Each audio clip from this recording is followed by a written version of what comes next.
Hello and welcome. You're watching BWTV. You're watching the first episode of BW Gaming World's Game On, a series where we will be interacting with industry leaders, trailblazers, and pathfinders. We'll be talking about many things: the business of gaming, the numbers, the future of the industry in the country. In today's episode, we have with us none other than Firasat Durrani, co-founder of the Indian esports and streaming platform Loco.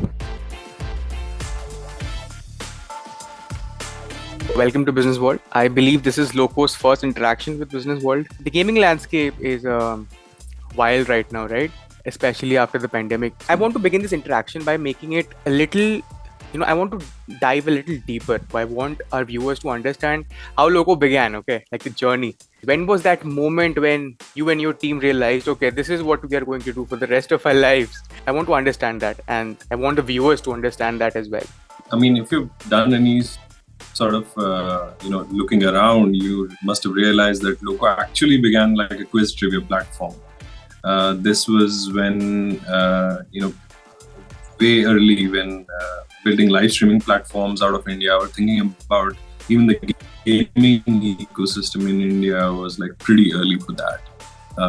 Finally, I guess, after about 2 years of operating a quiz trivia platform, which became really successful, it was hosted by Gaurav Kapoor, and eventually brought record concurrencies to the platform.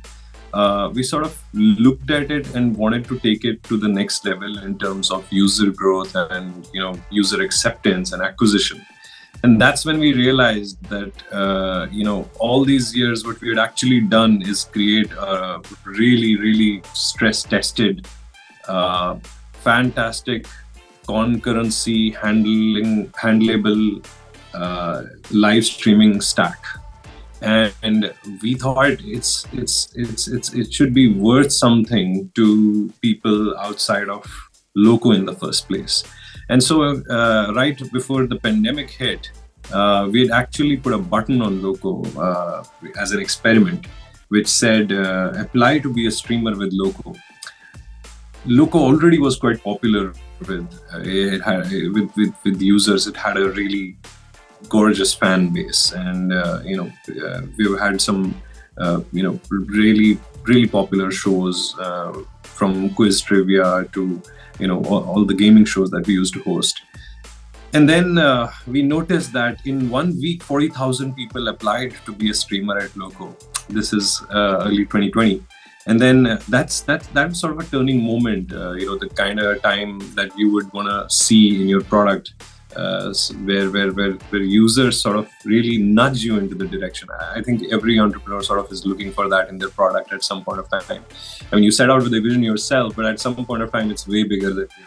It's way bigger, than what you thought it should be, and that can only happen when user interaction and feedback can come in to change your direction, for the foreseeable future.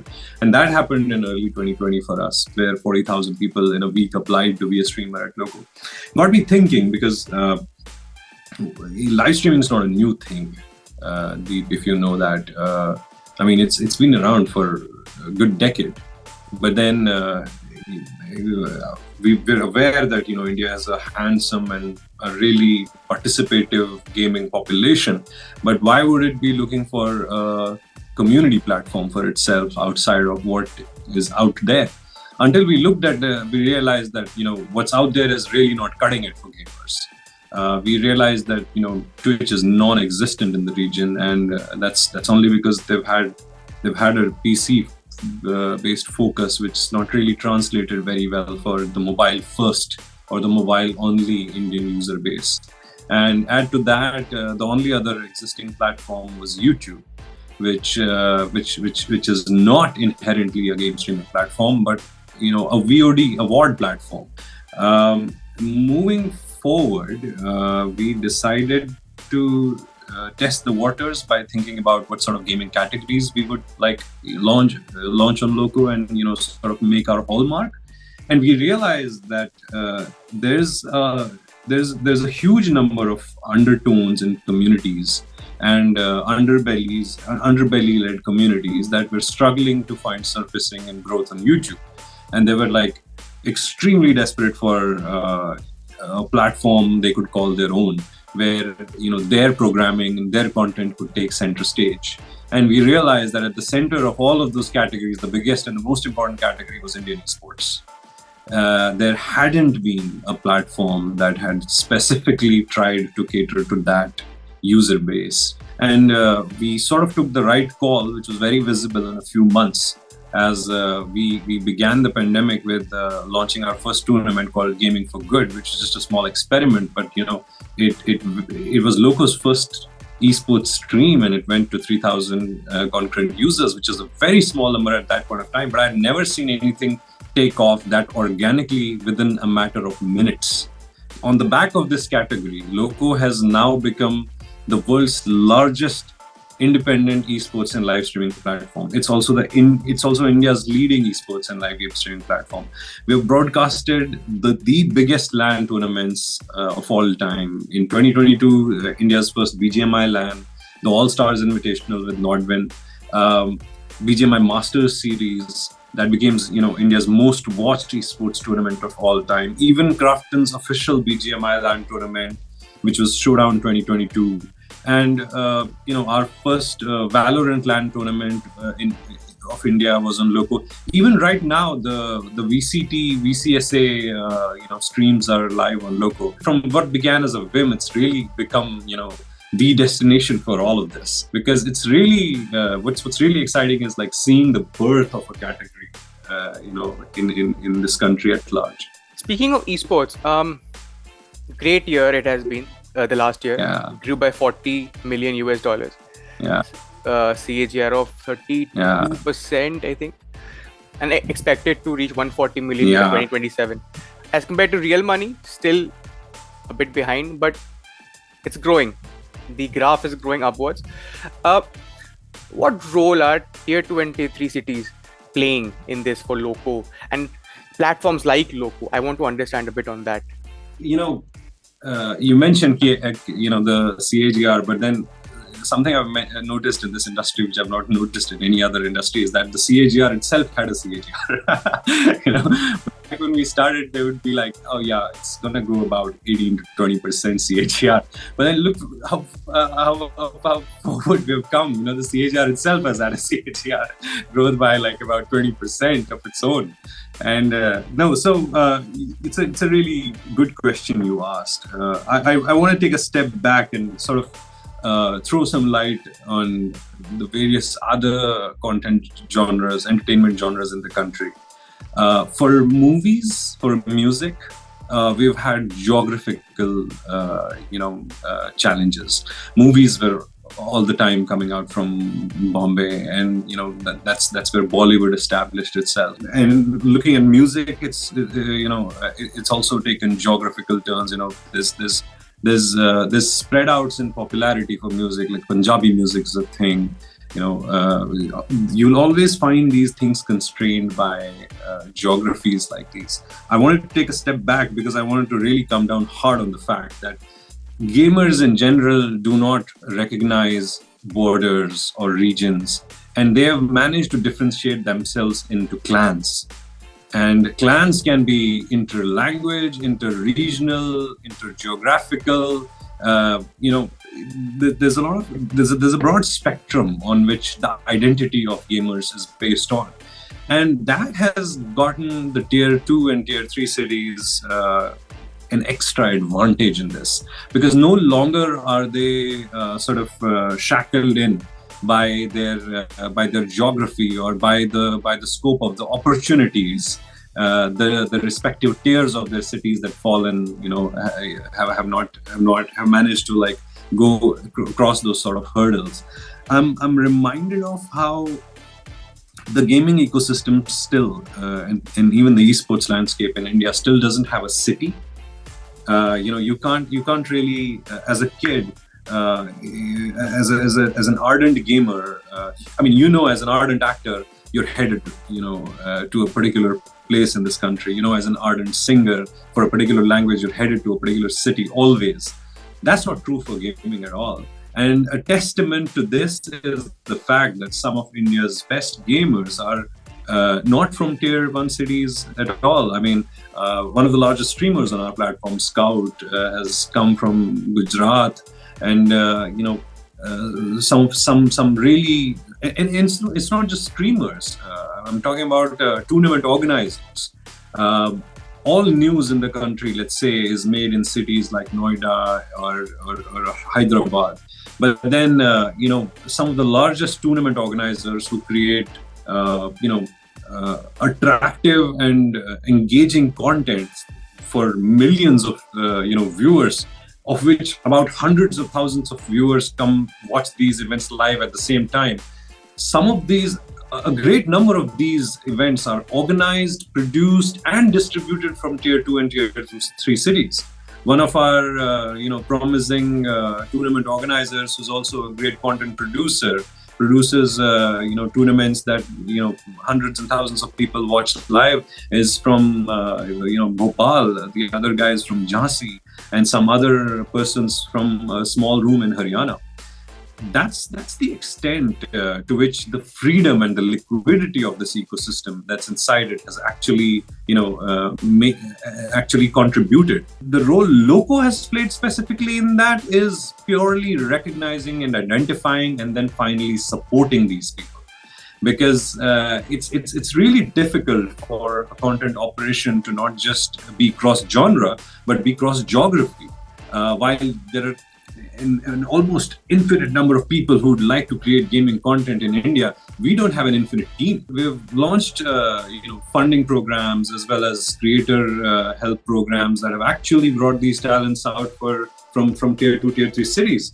I'd go on a limb out here to say that some of the best players in India, in fact, the majority of them are not from tier 1 cities at all, which sort of, kind of tells you the entire story on its own. You mentioned that you are very strong on this, that in India you can't name a city. Gamers don't have a city, don't have a specific place. And I agree. I completely agree. A small follow-up on that. The report from which I mentioned the stats, also stated that a vast majority of gamers and gaming content consumers, they prefer Indian themed games over non-Indian themed games. This trend has been recently seen, and it is on the rise. What are your thoughts on that, and how is Loco planning to move forward with this? First of all, what this stat should sort of show to all of us is, if not anything, a giant void of a giant void that remains to be filled by both the supply of that content as well as the demand of that.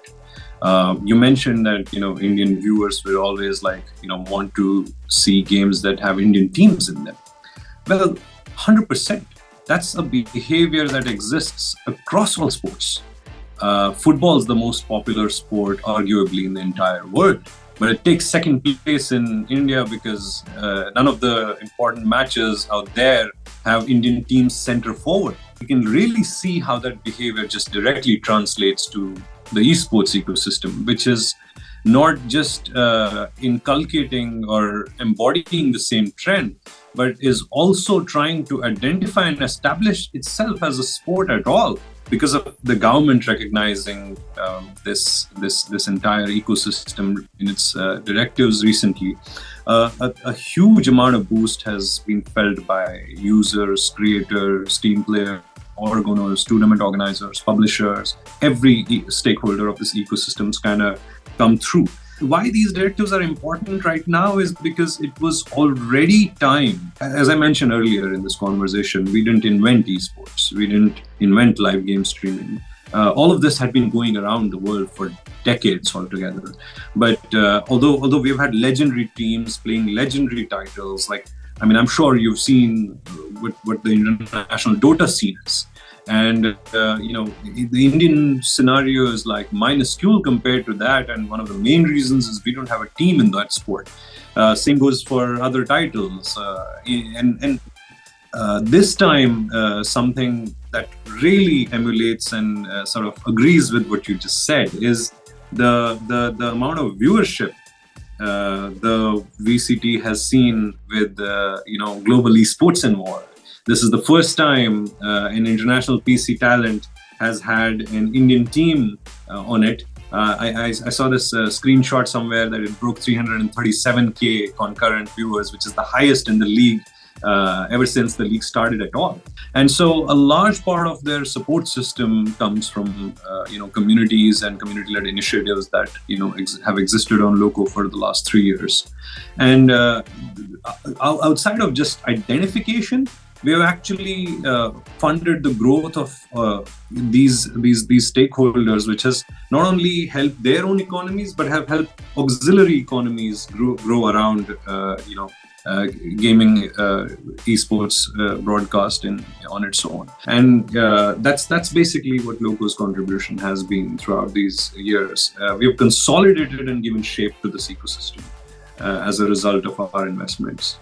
Another important fact that has been making the rounds on LinkedIn, on the internet, is that for the first time, women gamers are spending more time than male gamers. I want to understand from you, how is this relevant and important, and what does this mean for Indian esports and for platforms like Loco? Stereotypically, it's no longer the case, in gaming especially, it's not the case that, the gender stereotypes hold a particular gender back.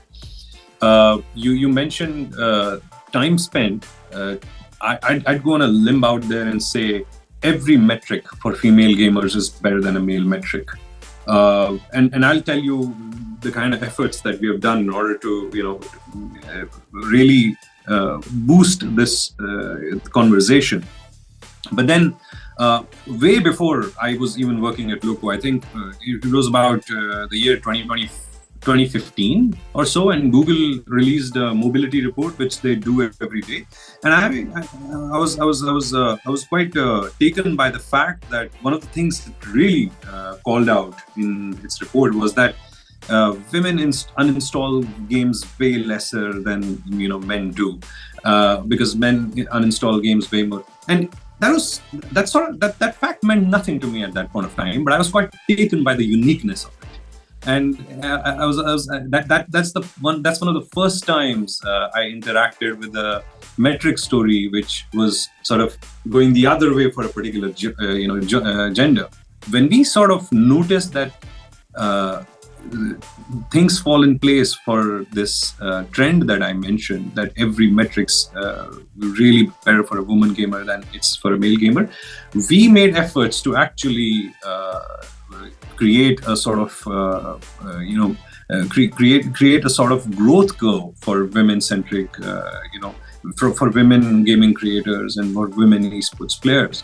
And then 2022 was also about that in general. We witnessed a 2x growth of our female users in 2022. But then here's what you have to notice.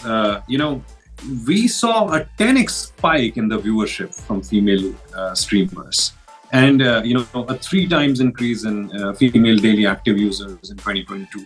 And this is just in the first quarter. So a small change made on the creator side has like multiple times changes on, affects the metrics in a scalable manner at the long end of the metric itself. We saw about 7x increase in the number of female gamers. In 2022, the monthly active user base saw a 3x growth. And I think the strongest growth for this segment also came from tier 2 and tier 3 markets. Recognizing all of this, we made a lot of efforts. In fact, just a few days ago, we celebrated our 3rd year anniversary, and which is called Loco Level 3. Before that, over there, it was She Got Game was announced on the International Women's Day as well. And in that initiative, what we've done is we created an additional discovery tab for women-led creators, and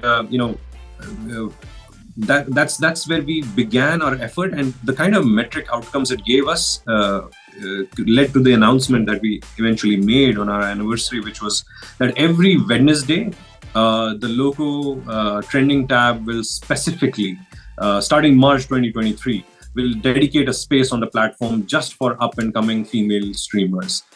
The key consumer insight for the growth of female-led creator content is safety. And the quality of comments that they receive from the user engagement. And for that, we have rolled out machine learning driven moderation suites. We also have a additional human layer of manual moderation added as a backup for female creators, which enable female creators to maintain a safe streaming environment and build a clean community around their content. I think it's rather time that efforts like these are taken on a front foot basis, because what we have failed to I think identify as an ecosystem all through this is the importance of this. Do you feel that like all other genres of sport, now esports is also considered a part of sports, so like all other genres of sport we have in the world today, do you feel esports also has that thing where female athletes have a little less exposure, are at a little disadvantage when they're placed against male athletes / gamers? Well, factually, that's not the case. There is no actual disadvantage in the skill. There's no actual disadvantage in the kind of in the attitude or in just the sheer determination to get there. However, absolutely, there's been an inequality, avenues of opportunities so far that the female gamers in India have seen. However, I would still move out to argue that this sort of sport has the least biases and the least path of resistance to the women gamers and esport players. I'd argue that it would take far more efforts for women to do better in any other type of sports than gaming, because some of the biggest factors sort of just get taken over. Whether it's inherently gaming is a non-physical and a mentally tough sport. Esport is more tough on your brain than it's on your body. And it doesn't, and women sort of have proved that they kind of can go toe to toe with men on that, and it's add to it the fact that it's not something which you have to really go out there to do.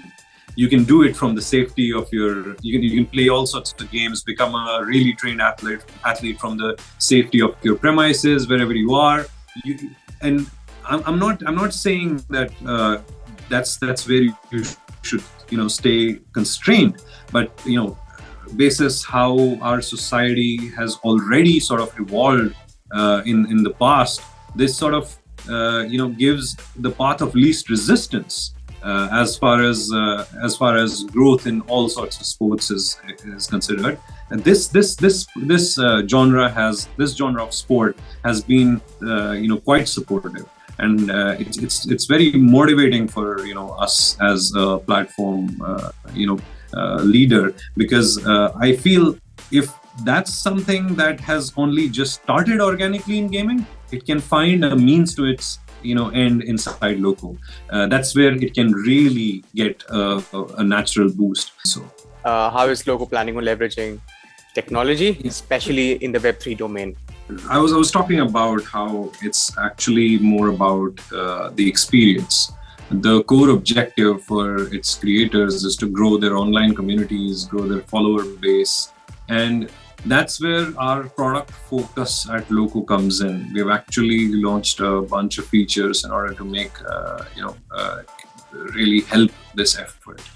Starting with the earliest programs we launched, Dream Karo, Stream Karo, which was a Loco streamer incentive program.